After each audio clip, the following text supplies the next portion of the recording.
keyboardist. When did Join you the group. join? Ako yung pinakabago sa kanila.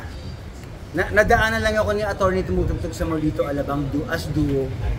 Bumiyahe yung isang keyboardist nila. So when was that? So kayong pumalit. Last year. Before that, 2 years ago. 2 years ago. 2 years before ago. that, saan band ka? Wala akong band. What duo. do you do before? Penista. Tapos ikaw yung Tapos tsuhen nila Sunshine, What was Geneva, the- Donna. What was the duo called? Iconic duo. Cruise ship. Piano, pamatanda. Yung mga bossa nova. Ano ka ni River? Uncle. Uncle din. And then? Yes, I'm Jojo Esparago. I play drums, percussions, and also backing vocals. Esparago. When did you join? Kala ko the Actually, rejoin na lang, mga 2 years. Maraming kasi nag-join ako before ng Inner Voice yung ano pa ibang batch. Early 2000s yun, yung nag-retire si Ruben, ako pumalit. Then nagkaroon ng hiatus ang Inner Voices, tapos pinuulit ni attorney. Then 2002. So hindi ka pioneer? No. Okay. Then, I am Rene Texon, guitar player. And, Rene Texon, guitar player. So I joined, 96, no? 95. so pioneer ka? Hindi actually sila They started 91 I joined 95. So original na lang si attorney? Si attorney, si Ruben. And then of course the vocalist.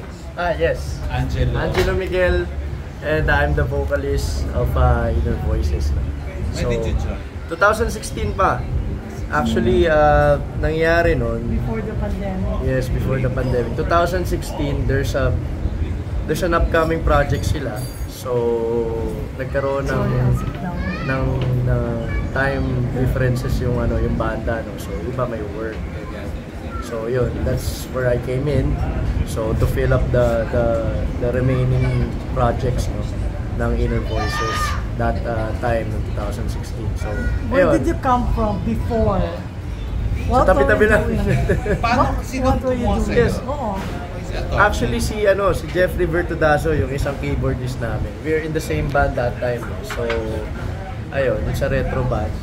So, it's called Real Groove. So, ano pangalan? Real Groove. That's your band? Real Yes, Groove. that's my band before. It's a retro band. Nasaan na So, yung more Real of a Groove? Wala na rin kasi Groove ba syempre, groove? Groove, yes. Groove. Wala na, nag-disband. Na-disband na siguro. Oo. Tapos ayun, hanggang sa pinakilala ko ni Jeffrey Vertudazo kay attorney. Tapos ayun na nga, so ayun, tinuloy namin yung projects for the whole year. Yan, yung mga event nila, and upcoming gigs. So after nun, nagpahinga muna kami. Siguro mga 2017, nagwatak-watak muna kami. So ayun, kanya muna kami. So right away, nawala ka agad? Yes. Kasi You joined 16, 17, nagwatak-watak. 2016 to 2017, tapos pahinga na kaming lahat. Tapos bumalik kami ng... kasi nga, syempre may mga trabaho sila. Just like I said kanina earlier sa set namin. Syempre si attorney. Diba? Syempre, lalo na nasa government sector siya. Syempre, mahirap i-balance yung work saka yung banda noon sa time niya, yung time na yun. Syempre si Rene Texon, also meron din siyang work. Ganon din, setting up his construction firm yung time na yun. So, ayan. Kaya talagang maraming hindi talaga nagtugma nung time na yun. But now, When did syempre, you regroup? 2022. Oh, So, okay. after the pandemic, ayan, si attorney, kinontak kami lahat. So, what are we waiting for? Everyone's back on track. Let's do it. So, yeah. And of course, si attorney, you're the pioneer, di ba? The mastermind. Isa ako sa 1991. 1991. Nung magkakaklase kami, kasi kami sa Letran, ng mga original members. So, bigyan namin Inner Voices. And then, noong 1992, mas naging organized kami, Ruben joined. So, yun Hindi ka talaga pa lawyer noon? Hindi pa, college pa talaga ako noon. Mario showed us your picture. Ang gwapo-gwapo, payat-payat. Oo nga, hindi ko nagtataka ako nangyari. Pero ang gwapo mo pa rin naman ngayon. Oh. Salamat. Tapos, sino ang nagbuo ng Inner Voices ng 1991? Ako, tsaka si Porong de Torres sa kaklase ko. Porong, incidentally, is the father of Esam. Kilala niyo si Esam, the voice kids. The Torres.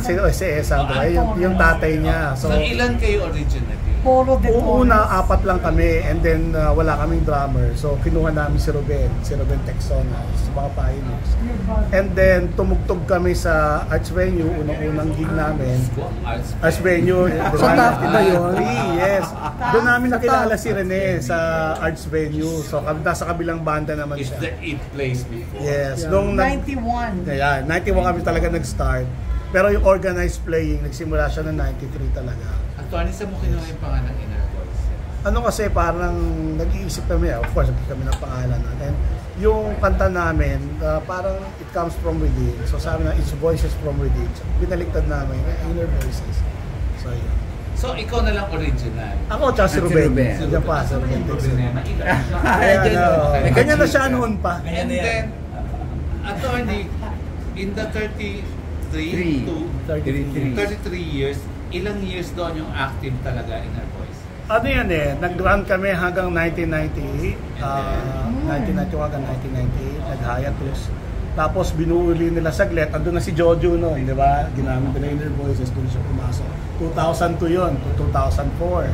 And then nag-hiatus ulit kami, nabuo kami noong 2011, pero hindi organized playing yun. Tumutugtog-tugtog lang kami minsan, and then we released an album in 2014. Anong title ng album? Yung Find a Way. That was the They won the Awit Awards. And then we won the Awit Awards. Anong label? Sa Universal Records. Okay. And then, nung 2016, sumali na sa amin si Angelo. Semi-active na lang kami noon. And then, naging active kami. He joined Real Group, the others. May mga sariling business. Si Jojo, he joined Mulato. Diba si Alvin? Mulato. Yes. Ka, Joe? And then, yun na. Kami naman si Joey, kasama kami ng The late Joey. Galing nun. Meron pa, no? active pa sila eh. Oh, and then, No, and then, 2017. ito nga, 2018 yan, kanya-kanya kami na banda. And then, sabi nga ni Angelo ngayon, 2020, pandemic struck. No? And hindi kami nagkita, pero I kept in touch with them. Mayroon kaming group chat, and we help each other no pandemic. So, we never really lost in touch with each other. So, nung pagdating ng 2021, yes, still pandemic, nag-isip kami, sabi na nung gagawin natin. So, we thought na mag-reunite kami once na mabuksan na talaga yung economy and the music scene. Ito na nga, no 2022, nagkamba kami dito sa 19 East, lubungan lang namin, and then, yun na, the ball started rolling na. Nabuhay yung music industry, yung The Old Folks na lamang buo na naman kami, called us, oy, baka gusto nyo tumugtog dito, and we came back, nakuha kami sa Hard Rock Cafe, yung una, sunod na, and nagbukas yung bar na, nakuha kami doon. Ito, 19 East, nagtuloy din. And right now, ang daming bars, no? May nagsubot ng Aromata. Bar 9. And of course, yung Bar 316 nandyan. So, naging busy kami ulit. Bar. And we released last year yung 3 singles namin. Ano? Isasayaw Kita, Hari. Nakinanta namin kanina yung Hari. Tsaka yung Anghel.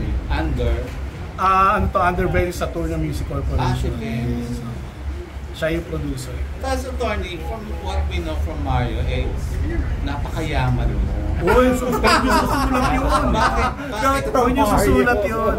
Bakit hindi mo mabitiwan yung Pagbabanda. Pero una-una kasi, hindi ba comfortable life, di ba? At naging Pero sa kaibigan daming ko na. tagal ng panahon, hindi mo binibitiwan. Bakit? naging kaibigan ko na si Les. You can see, wala naman talagang bago masyado si Nerva. Except si Joseph Cruz. Siya yung bago eh. Kasi nung nagtayo, nung binuo namin nila, of course, I couldn't commit 100%. So kumuha ako ng kasama ko ng keyboardista pag wala ako. Siya yung nandyan.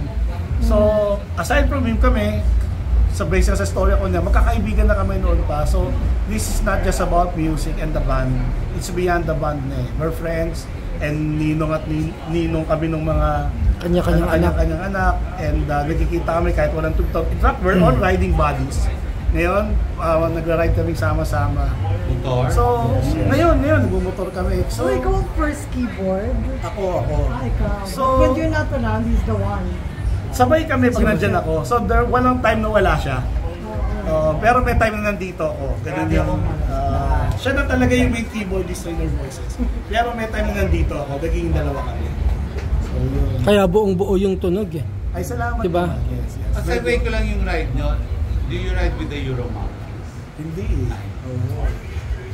And then, yun nga, ikaw naman, Angelo, ang bata mo pa, diba? Pero ang galing mo sa 80s music. Paano ka humuhugot ng boses? Ang 90s. Kasi sa 80s naman, so kinalakihan ko siya. So 90s baby talaga ako. Pero kinalakihan ko yung 80s music because of my mother and father. So every morning, yan, it's like I always tell the people, every morning, yung cassette tape, paulit-ulit yun. Yes, so paulit-ulit yun.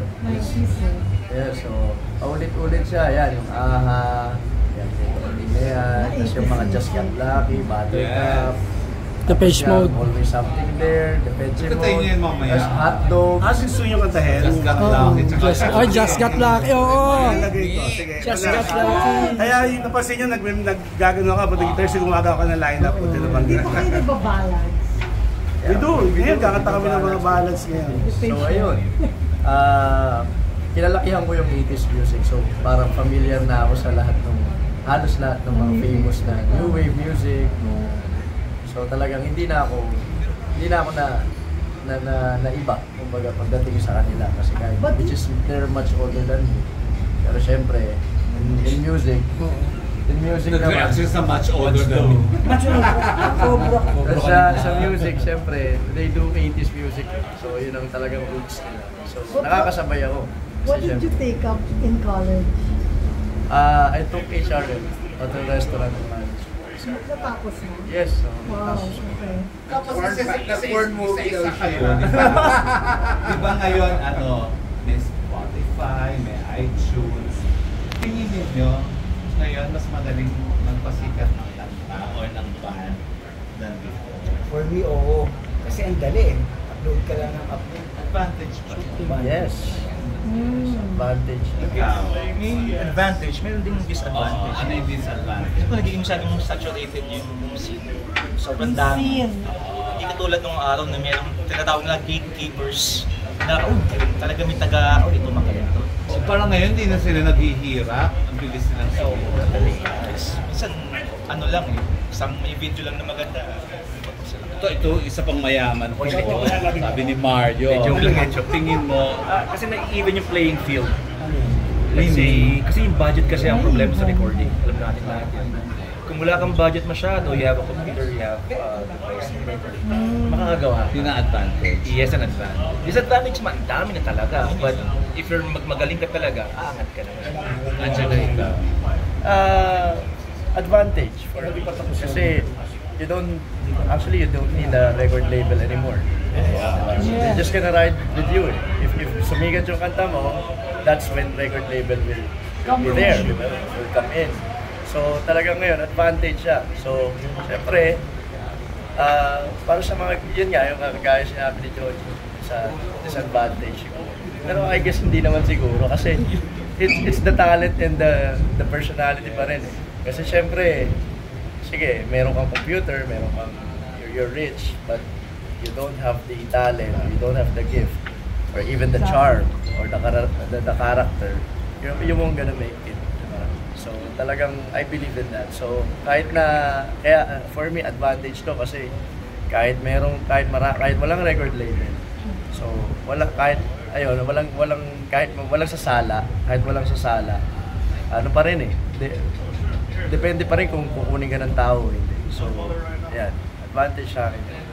Ikaw, attorney, yung tungkol pa rin doon, pabor ka ba na parang yung iba o yung mga bagong hindi masyadong mag-iirap unlike 32 years, 33 or 32 years, 32 years, yung mga sumisikat ngayon hindi masyadong mag-iirap. Anong take? Well, hindi ko masabi na hindi sila naghihirap, baka iba lang kami ng pinagdaanan. So, kasi naman kaya rin kami tumagal dahil nagano kami na tuloy nagtuloy sa pag-aaral, iba nag-work naman ng day job, nag-business. So, hindi namin talaga tuloy na tuloy. Kaya siguro masasabi nila, nagtagal kami, pinag-arap na hindi. It's our decision na ako i-pursue law school, I had to stop music. Yung iba, ganun din. Iba talaga tinuloy nila eh. So, what took us 33 years, maybe just took them 5 years. Kasi talaga concentrated sila doon. Tsaka, nila parang sa akin, swerte sila na inabot nila yung digital age na they can promote music on YouTube, on Facebook, diba? Digitally, di na kailangan ng radio, di na kailangan ng TV, social media is the norm. So, they took advantage of it, swerte sila. So, ako, I'm happy for them. But the bottom line is, as long as it makes music alive and profitable for people na talagang gusto itong industry to, at of course, hindi lang music, yung movie industry, entertainment industry in general, happy ako doon. At hindi ka ba na during the pandemic, ang daming naging online artists? Yes! Oo, totoo yun. At nakakatuwa nga, imagine, di ba? So, nagkaroon ng bagong avenue. Yes, oo, kasi imagine kung walang online, di ba?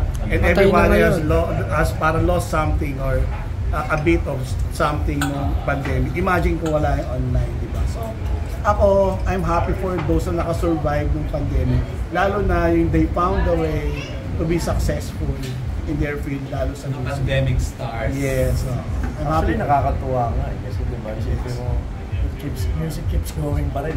Yes. Diba, kahit na sarado yung mundo. Yes. Nandiyan ang music, nandiyan ang art. Palagay ko nga, yun yung yun yung nag-sanity sa lahat. Yeah. Di ba? Nasa bahay sila, they couldn't go out. And yet, merong entertainment, di ba? May internet. So, yun talaga. Why aren't you singing the obvious choices na, I mean, you're a great singer, pero sa boses mo, obvious na obvious ang Pearl Jam, obvious ang mga Nirvana, yet you're singing 80s songs and 90s songs. Kami yung nakasama. Kasi yun. Yun ba? Yun ba? Siyempre, meron silang sarili nila. So, nakilala ko yung voices sa 80s sa 80s music, sa New Wave. Ngayon lang naman nga sila nag-rock sa talanang ng tumutugtog sila. Yun talaga ang repertoire. Yes, oo. 80s, 90s band kayo, music but band. we do Queen because of him. So mamaya kakatahin namin. Ay, Bon Jovi. You watch out. And Depeche Mode, you said. Okay, Tapos- gagawin namin lahat yan. Okay, dun sa mga instrumentalists, mas madali ba ang tugtugan ngayon kesa no mga 80s? Kasi ngayon parang, sa drums na lang, halos wala ng feels dahil lahat program. Sa gitara, program. Mas madali ba? Siguro sa dali paggawa ng mga tracks. Kasi iba, nipindot na lang. Oo, di So, ba? yung tama ka doon, yung feel nawawala. Iba talaga yung feel ng taong ako rin, tulungan drums Laptop na lang, pwede na eh. But you know what? Iba na rin because of AI. Kahit feels ngayon, makukuha na. Kaya nga, Yes. laptop Ayun. lang. Oh, they can get the feel of the original drummer kahit electronic yan. Kaya nakaganda ngayon ng technology. So you watch out.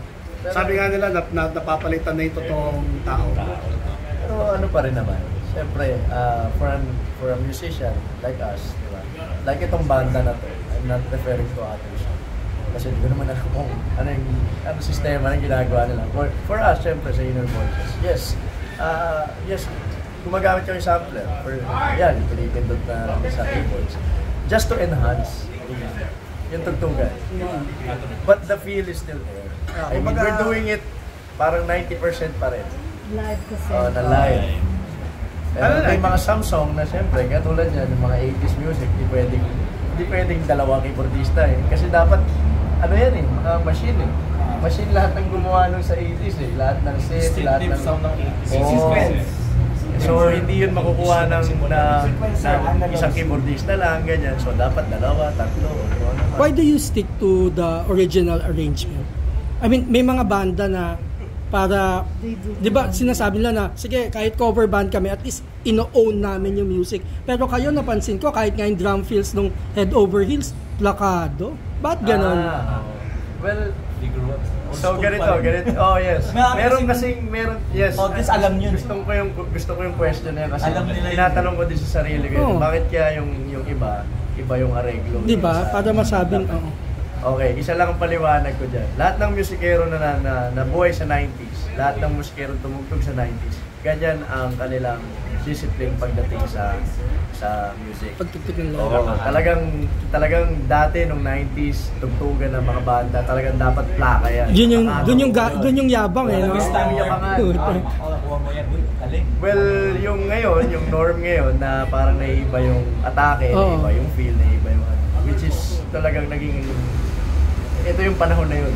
So, magkaiba yun. So, sila kasi nabuhay sila sa Although minsan Time na yun. disappointing yun Like pag hindi ko marinig ang intro ng Yeah. Just Can't Get Enough, parang ay. Hindi pwede. Pag hindi ko marinig yung yun. ano ng aha ay. Mukhang tamang banda pinanood nila. Oy, Jojo sa musik. Kaya nga. Ay talaga, Yeah, anong I know. play mo? Up keyboards. Mukhang mawalan pa ang trabaho ngayon. Uwi na ako. Okay. I-compose eh. He sings. Kasi, Matay ka natin. Wag. Buhay pa naman kasi talaga ang 8. Pag nasa Oo, Aromata, buhay taga pa. saan ka? Dito ako. Las Piñas ako. Oo, pagkaalam sa Aromata. sa Morita, o Aromata. Say one of these days. Sige. Pero kasi kaming tatlo. Gusto niya dito eh. South June 19, nandito, babalik kami noong June 19. Sa bar na. Paranaque. Lahat ba kayo sa? Si Rene, neighbor Ay, ko eh. tanong ni You Squid. try Aromata. Taga sa atin yan sa Biera. Timog ba yun? Chowky. Taga Chowky kasi ito eh. Chow? Taga Heba. Asen. Oh, anymore. Miss Leia, question. Ako meron, yung sa originals niya. Yan. No. Okay. Ilan Tatlo. na? Tatlo pa lang. Marami kaming originals, pero yung nirelease namin lately, yung Isasayaw Kita Halin ng El. Yung Isasayaw Kita gawain ni Angelo Miguel, yung Halin ng El, gawa ng kaibigan namin na si Edward Mitra. So mamaya kakantahin namin yung Isasayaw Kita Tanghel, and the music video is on our social media page. Sa Facebook. Yeah, sa Parang Facebook. sabi ni Mario, yung sasayaw kita may Google. Yes. Yung Isasayaw Kita is, hindi ko naman tinatago to. So, it's a song for my late daughter. Back in 2020, nung namatay siya. So, 2020? yes, yung pandemic. How old was she? Well, 8 months pa lang na nasa mo. Ah. So, mga anak na, lalabas na siya. And, una pa lang, mga 3 months na check-up. Okay, iyak ka. Hindi. I'm good na. I'm okay. So, May mas gusto natin umiyak. Actually, doon sa Bigger expo lang. siguro. So, bubuntis siya 8 months. Yes, nung pa lang, sinabi na sa amin ng doctor na hindi maganda yung heart. So talagang hindi maganda yung heart ng bata. So, actually, pagkakasabi nga ng doctor, sabi huwag na kayong umasa. Pandemic na yan. Nalalabas. Pandemic na yan. But still, dapat nga nung early months pa lang pinapatanggal na sa chance. Kasi nga, syempre, there's no assurance na makukuha yung bata. Talagang mataas yung chance na mamamatay. But syempre kami, still, bata. Buhay yan eh. So, buhay na, buhay natin, why not? May awa ang Diyos. Mamaya, may milagro. And then, mga 7 months, wala na. Minto na yung art. Tapos, So, inilabas siya ng nilabas, Inoperahan. inoperahan. And then, why isasayaw? sasalang na. Isasayaw kita Sasalang parang na what sila, might hindi have pa. been song. So, yun Parang Siyang sa- sasayaw. Pag napanood niyo yung video, yun talaga yes, yung kasi parang- Isasayaw. there's a lot of things na gusto kong gawin ko sa daughter ko. Like, I want to dance with her. Mag-debut Sa siya, Cotillion, di ba? Yan, yung Oh my God. debut. Ako yung naiiyak. Oy, panoorin niyo yung music video, it tells everything. Sige, Nasa talaga. Facebook Yes. page lang namin. Yeah, syempre, di ba? Parang, More than a million. Nasa YouTube din, no? Million na daw. Sa debusan. oo kasi sa totoo lang gusto ko talaga First na babae. Ay, oo, first Gusto ko talaga babae, anak, kasi syempre, di ba? Ang lambing eh, di ba? Daming special na mga event na mangyayari. Katulad niya, may debut, di ba? Saka iba, pag babae yung anak. So, yun na nga sana nangyayari. Heartbreaking naman. Kaso, lahat ng in-expect ko, syempre, habang nagbubuntis, di ba, yung ex-wife ko ng time na yun. Di na kayo. Hindi na ako. So, habang nagbubuntis siya noon, marami kami syempre, di ba? Kasi, pagka, bilan na natin ng ganito, naku, dito mag-aaral sa ganito, sa on-girls lang. Tapos mamaya, sa Sweet 16, lagyan natin yung Sweet 16. Kahit na walang Sweet 16 dito sa Pilipinas, let's do it, di ba? Sweet 16, tapos may depend pa sa dito. Marami. So, ayun, lahat nung nawala siya, nung namatay na siya, lahat ng yun, syempre sinulat ko lahat ng galit ko, di ba? Syempre nagalit din ako dahil, bakit? Di ba? Hindi mo man lang pinagbigyan sana. Sinulat ko yun sa lahat, sa iPad ko. 2020, sinulat ko lahat sa iPad ko yun. Ang haba nun, lahat ng galit ko. Nasa YouTube. Ko. Yes, nasa YouTube na yan, nasa Facebook page namin, Little Voices, yung music video. So ayun, hanggang sa naging kanta na siya. Okay. When you lost your daughter, gano'n katagal kayo nag-script ng wife, ex? Mga ano na lang, mga ilang months na lang siguro. Tumagal Because siguro if you na don't hindi na kami mind. tumagal ng taon. Because, don't Well, marami na kaming pinagdaanan ng time na yun before pa mangyari si So talagang nagpatong-patong na ng that time. And especially pandemic no. Siyempre, di ba? Financial, di ba? Kasama na yun. So talagang you cannot control it anymore. So, What's the name of Single your ka? daughter? yes, I'm single. What's the name of your daughter? She's named Hope sana. Kasi I named her Hope kasi yun na lang yung nakikita kong pag-asa ng time na yun. So parang some light. Guys, ano? Kailangan Single ka ngayon. Last question, single ka ngayon. Yes, single ako. Tapos, kasi ikaw ang vokalista, gwapo ka, Ay, thank you. we heard na napanasan mo ng mabato ng napkin na may Oh, na may laman. number. Na may phone number. Hindi naman gamit sana. Oh, di ba? hindi Pero may naman. phone number. Ano pa yung nagawa sa'yo ng audience na type ka? Dami. Bra, wala naman. Wala pa naman. Pero bra. grabe na yung napkin. Yung napkin, oh. May Kasi phone talagang number. walang... underwear na use. Meron? Hindi, wala pa. Wala Did pa you naman. call the number? No, hindi. Because kasi hindi ko alam paano ba nangyari. Nawala rin yata yung napkin. Pero ngayon kami nakarinig ng napkin ng Imina. Yes, napkin. Feminine napkin, di ba? Yes, there's My this God. time kasi talagang wala pang stage nun as in talagang nandiyan lang siya sa harapan ko. And she's kind of drunk. Napaka-bold ah. Medyo lasing na siya. It's a party ng mayaman, parang ganun. So sa BGC. Private party. No, it's an event place sa BGC. Somewhere in 4th Street. So I forgot the name ng venue. Pero puro arts yung nandun sa venue. So ayun. Huling set na namin nung makakanta ako. Mamaya nandun siya sa gilid. Mamaya, hindi ko siya mapaliwanag eh. Parang nadudulas-dulas siya na ewa. Tapos mamaya hinugot na niya yung napis, sinulat niya. Binigay niya doon sa PA namin. Sa PA namin, binigay man sa akin. Nakalagay Mary. Vladimir. Hindi, so yun. Nandun yung number niya. Tapos nakalagay, call me. Pero hindi pa siya nagpakilala. Ngayon, Angelo, you used to it, yung mga female admirers. Oh, pero yun ay pinakamatindi. Yun. Usually mga paper na lang, tissue paper, ganyan, paper. O kaya minsan, wala nang ano. Kaya lang hindi sila Ano pa sila pa maglalagay ng number sa phone. Ay, sa phone nila. Tapos tatawagan. So, ayun. Ben,